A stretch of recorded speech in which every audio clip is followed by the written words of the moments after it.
கனடாவில் சுமார் 19 சட்டவிரோத குடியேறிகளை அதிகாரிகள் கைது செய்துள்ளதாக அறிவிக்கப்பட்டுள்ளது. கியூபெக் மாகாணத்தின் மொண்டரெஜி பகுதியில் ஹவலோக் அருகே இந்த கைது மேற்கொள்ளப்பட்டுள்ளது. ஹெய்டியை சேர்ந்த நபர்களே இவ்வாறு கைது செய்யப்பட்டுள்ளதாக தெரிவிக்கப்படுகின்றது. இந்தியாவை பின்புலமாக கொண்ட 1 முதல் 60 வயது வரையுள்ள இந்த குழு அமெரிக்காவிலிருந்து கனடாவுக்கு சட்டவிரோதமாக கடக்க முயன்றதாக சந்தேகிக்கப்படுகின்றது. போலீசாரும் எல்லை பாதுகாப்பு துறையினரும் இணைந்து மேற்கொண்ட சுற்றி வளைப்பின் போது சந்தேக நபர்கள் கைது செய்யப்பட்டுள்ளனர். கைது செய்யப்பட்டவர்களில் 8 பேர் மருத்துவமனைக்கு அனுப்பப்பட்டனர்.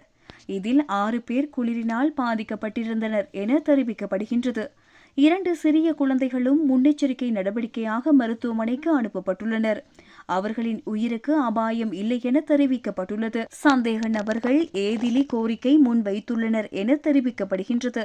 சட்டவிரோதமாக எல்லையை கடக்க முயற்சிப்பது மிக ஆபத்தானது.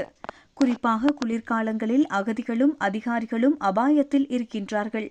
சட்டவிரோதமாக கடக்கும் முன்னோடி நபர்களை பொதுவாக சரியான உபகரணங்களோடு வானிலை பொருந்திய உடைமையோடு இல்லாமல் இருப்பார்கள்.